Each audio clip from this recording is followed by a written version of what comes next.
नमस्कार। Positive vibes with Isha में आपका स्वागत है। आज मैं दिवाली अंक की तीसरी श्रृंखला लेकर आई हूँ। दीपावली का अवसर आते ही जिस शक्ति की उपासना करने, जिसे प्रसन्न करने, जिसकी कृपा पाने के समस्त प्रयासों में संपूर्ण संसार जुट जाता है, वे हैं माँ लक्ष्मी। माँ लक्ष्मी धन की अधिष्ठात्री देवी हैं। ब्रह्मांड की समस्त ऐश्वर्यता उनसे ही उदित हुई है। संसार की सारी शुभता का मूल माँ लक्ष्मी ही है। स्वर्ग को श्री प्रदान करने वाली, अमंगल को मंगल में परिवर्तित करने वाली, निर्धन को धन से परिपूर्ण करने वाली ऐसी अद्भुत शक्ति संपन्न माँ स्वयं कब और कैसे प्रकट हुई, आइए जानते हैं। समुद्र मंथन से जुड़ी है माँ लक्ष्मी के जन्म की कथा। समुद्र मंथन की कथा देवराज इंद्र को महर्षि दुर्वासा द्वारा दिए गए श्राप से संबद्ध है। इस कथा के अनुसार एक बार ऋषि दुर्वासा ने देवराज इंद्र को भगवान विष्णु को चढ़ाया हुआ फूल प्रसाद रूप में दिया। इंद्र ने उस फूल को हाथी के मस्तक पर रखकर उसका अपमान किया। इसको दुर्वासा ने अपना अपमान समझा एवं क्रोधित होकर इंद्र को श्राप दिया कि जिसके मस्तक पर पवित्र फूल रखा गया है वही प्रथम पूजा जाएगा तथा तुम्हारी राज्य लक्ष्मी भी तुम्हारा त्याग कर देगी।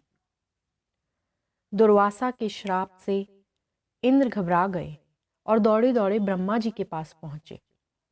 महर्षि के श्राप ने देवताओं को इतना निर्बल कर दिया कि वे हर युद्ध में दानवों से हारते गए और अपनी रक्षा के लिए छिपते फिरे। देवताओं की यह दुर्दशा देखकर भगवान विष्णु ने उन्हें दानवों के साथ मिलकर समुद्र मंथन करने का सुझाव दिया। उन्होंने दानवों को अमृत का लालच दिया और समुद्र मंथन में देवताओं का सहयोगी बनने के लिए तैयार कर लिया। इस समुद्र मंथन के द्वारा लगभग 18 दिव्य शक्तियां प्रकट हुई। इनमें से ही एक थी माँ लक्ष्मी। माँ लक्ष्मी के प्रकट होने से पूर्व ही संपूर्ण लोक स्वर्ण ज्योति से आलोकित हो गया। इसके बाद खिले हुए लाल कमल पर स्थापित स्वर्ण प्रतिमा के रूप में लक्ष्मी देवी प्रकट हुई। उन्होंने लाल वस्त्र धारण किए हुए थे और उनका पूरा शरीर स्वर्णाभूषणों से लदा हुआ था। उनके हाथ में स्वर्ण कलश थे जिनसे स्वर्ण की वर्षा हो रही थी। ऐसी अद्भुत रूपमयी देवी को देखते ही दानवों और देवों में युद्ध छिड़ गया। दोनों ही पक्ष देवी को हस्तगत करना चाहते थे। इस युद्ध का कोई परिणाम न निकलते देख देवताओं के गुरु बृहस्पति और दानवों के गुरु शुक्राचार्य ने देवी से ही अपना वर चुनने का निवेदन किया। देवी लक्ष्मी ने श्री विष्णु को वरमाला पहनाकर स्वयंवर पूर्ण किया।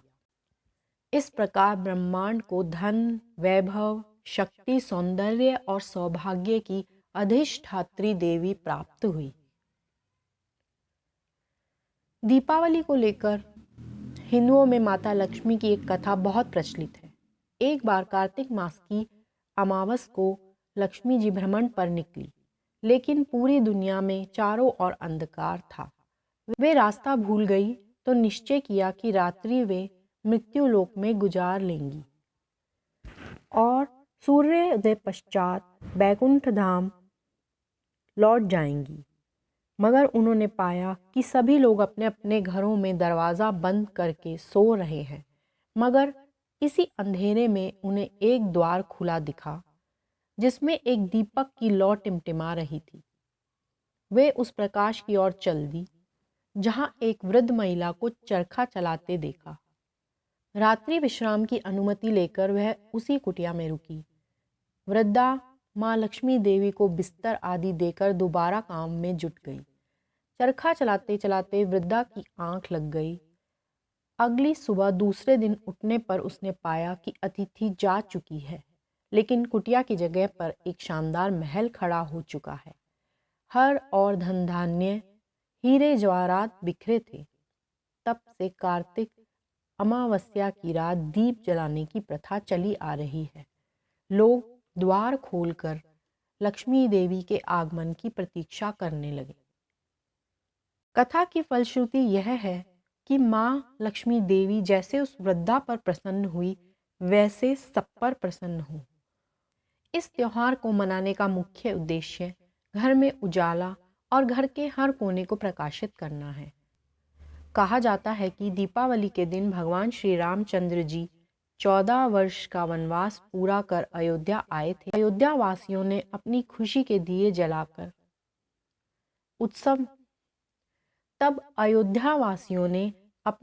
के दिए जलाकर उत्सव मनाया। वह भगवान श्री रामचंद्र, माता जानकी व लक्ष्मण का स्वागत किया। इसी प्रकार हम भी अपने हृदय में भगवान के आगमन का स्वागत करें।